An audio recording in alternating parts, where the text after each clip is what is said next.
dawlad baa dalka ka jirta bacda siyaad barre dawlad aan soo marin baa Soomaaliya ka jirta qabka markii la yiraahdo dhaqaalaha markii la yiraahdo wadaniyada markii la yiraahdo dhibco waxay haysataa dawladan wali wax la yimid aysan jirin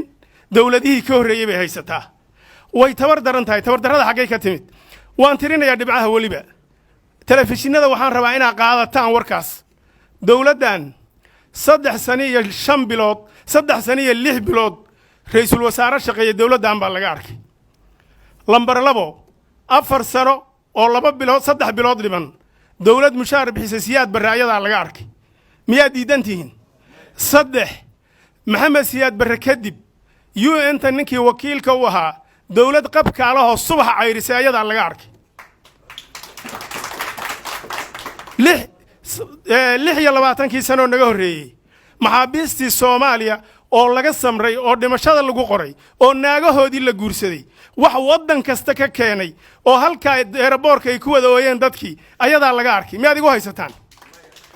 30 sano deyntii la lahaa wax qaarna la cafiyay haddana diyaarka loo yahay oo haysa ayada laga arkaa ciidankii Soomaaliya maxamed siyaad barre kadib 30 sano wax lambar iyo liis iyo askariga loo baahan yahay maanta u sameeyay muxuu ahaa gal askariga laga heli karo oo lambar u sameeyay oo mushaarka la bixinaya askarta qaadanaysa la yaqaano siyaad barre kadib ayada laga hayaa run ma tahay saas hadda ma saxbisaan maxaad sugaysaan haye dhibcahaas hadday haysato ma waxaanu dhahaynaa dawlad ma aha waa dawlad waxbaa ka hadlaysan waxbaa khaldan tabarteedii baa gaaban faragelinta shisheeyaha aan ku sii daro waliba 5 faragelinta shisheeyaha waxaad ogsoontihiin Turkiga ayadoo lagu shirayo Gabre iyo Faarax Cabdiqaadir meeshay ku wada shirayeen wali sawirkii waa la hayaa ayadoo Jabuuti lagu shirayo waad haysaan wasiirka arrimaha dibadda oo akhrinaya communique Gabre inuu kala bedelay waa garanaysaan